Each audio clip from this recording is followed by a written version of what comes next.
John, please pick up on those points, but also I would put to you that wouldn't it be a disaster for Hungary and Central Europe if Britain were to leave? Wouldn't it be part of this same disintegration of the European Union? Isn't the European Union, even without any kind of military component, you've stressed the role of the United States and NATO, isn't the European, after all, actually, with all its faults, an integral part of the peace of Europe? If the European Union falls apart, we're left with Hungary here on the periphery of Western Europe, with the Eurasian Union led by Vladimir Putin not very far away.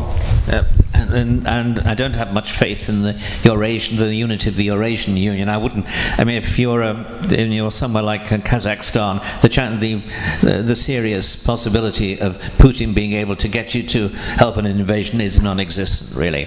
I mean, if you start thinking in terms of your security being protected by the EU, I think that's a fantasy and a dangerous one, because you'll start thinking, well, maybe we can do without the United States as the real security protector in Europe. What we should be doing is telling the Europeans to spend more money on defense, particularly within NATO structures, rather than in duplicating what little they do spend on European defense structures, which have no reality and which depend heavily upon the Americans for actually to fly the troops wherever they're needed, for example.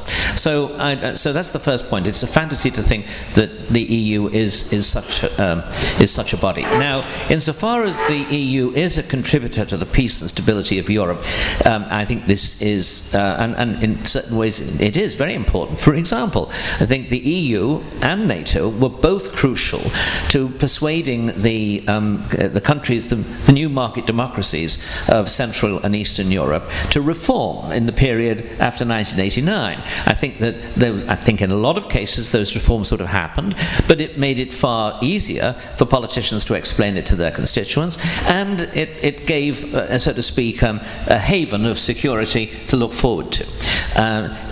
But I don't think that Britain's departure, and here I think this is really an important point here, I don't think Britain's departure is going to affect the rest of Europe in the way that everyone is now beginning to suggest. And I'll tell you why. The British, as I say, are an obstacle to the development of Europe as it's wanted by the French, the Germans, the Italians, and the original members, plus several on the periphery. This is simply a fact which you can verify, partly by the debate we're having here. I mean, the things which you take for granted, or your politicians seem to take for granted, are matters of deep controversy in Britain. Let me just quote you a line. You may not know the significance of the politician Roy Jenkins, but I think everyone on the platform here would say he's probably the single most important pro-European politician since the Second World War. And here's what he said. After, by the way, he held a number of very senior positions both in the British government and in Brussels. He said, look, there are two coherent British attitudes to Europe. One is to participate fully and to endeavour to exercise as much influence and gain as much benefit as possible from the inside. The other is to recognise that Britain's history, national psychology and political culture may be such that we can never be anything but a foot-dragging and constantly complaining member, and that it would be better and would certainly produce less friction to accept this and to move towards an orderly and, if possible, reasonably amicable separation. Now, I think that's a very fair statement, and I think it's become absolutely clear, it has to me at least, that the second of those decisions is the one that the British will always want to make, even if they vote to stay in now. They won't keep that promise, so to speak. They'll be a week or two later, they'll be as big an irritant as they were before, and I don't want that. I mean, I want good relations between ourselves and the rest of Europe, but I think that those good relations will be better if Britain is not a member, and with some relief on the part of the others, has moved out. What I will say is this: once that happens, I believe many of the questions we've just been discussing, the technical questions about student loans and so on, they can be solved. People's situations can be, as they say, grandfathered, so that even if you abandon a particular sort of integration, some beneficiaries of it will continue, as long as they are around. So I think there will be very complicated negotiations, but I think that the goodwill will perhaps be dissipated at first after the British make the decision, but will gradually grow again as everyone concedes that what we're trying to do is to recover our independence as we like to, and not as you see it. Brendan. I'm interested that John, a Conservative supporter of Mrs. Thatcher, thinks that Roy Jenkins, a Labour Party politician, was the most important pro-European politician in British history since the Second World War. There was a man named Edward Heath who might have a certain claim to that, but perhaps within the internal dynamics of the Conservative Party, Ted Heath isn't the flavour of the month at the moment. Can I just say that I don't think that the British being in or not being in the European Union makes a great deal of difference as to whether the European project is going to go forward. I think that the questions relating to the euro and relating to migration in its broader sense are the two questions that the European Union needs to solve if it's to go forward to what I would regard as a more sustainable equilibrium. And whether the British are there or not doesn't make a great deal of difference.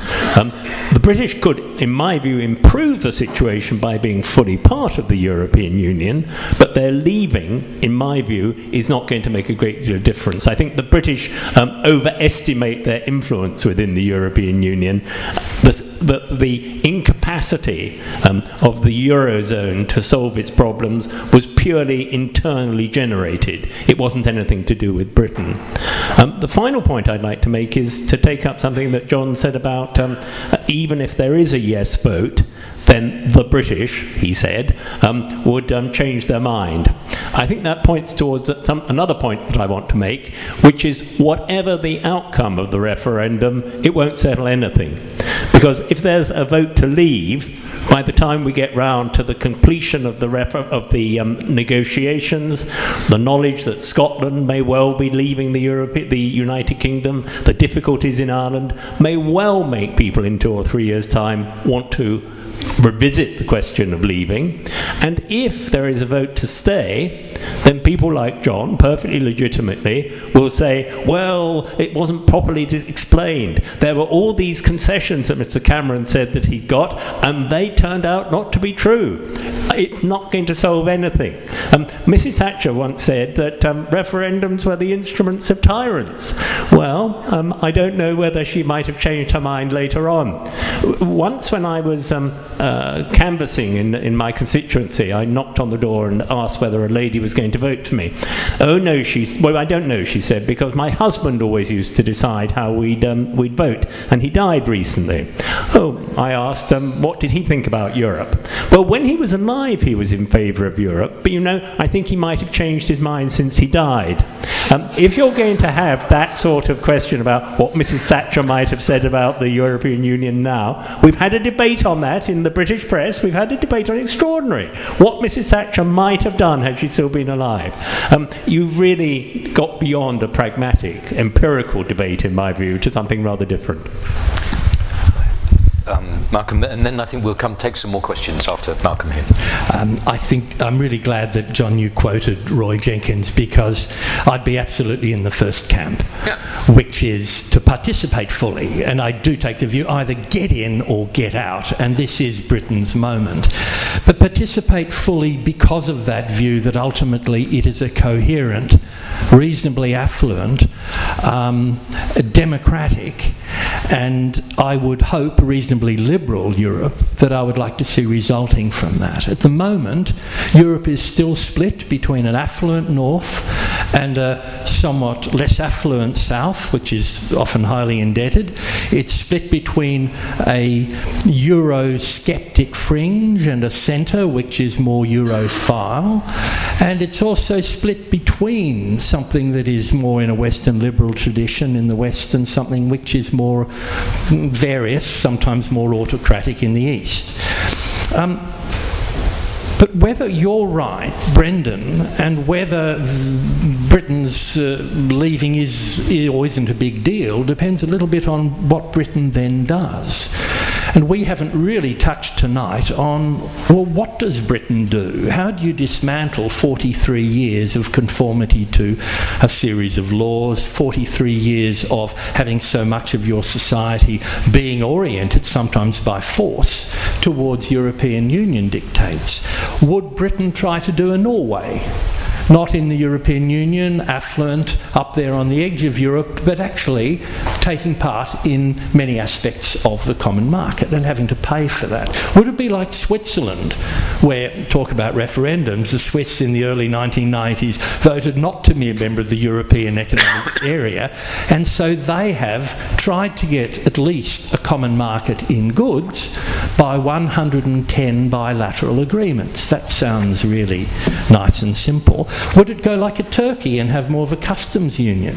And then you get the more fanciful suggestions, like would Britain try to join the North American Free Trade Association, which might be fine, there's only one problem, it's not in North America. But maybe that doesn't matter. Would you try to reinvent the Anglosphere? Often talked about, but I have to say laughed about in most of the rest of the Anglosphere because it doesn't trade that much with Britain. Australia has 2% of its trade with Britain, though it's used as sometimes the most frequent example of other ways of doing things. China has 38% of Australian trade, so is in a completely different position. So depending on what happens afterwards, you have a Britain that's fairly close to the European Union like Norway, or you have one that's starting to, well, maybe play to more of those NATO alliances, or maybe trying to play to the fact that one of the biggest economies in the world, China, is going to be a really big player. We just don't know. There is no way to know, yet the public is being asked to vote to set in train something that could lead to you having to make that decision. That is very unsatisfactory about the timing and nature of this referendum.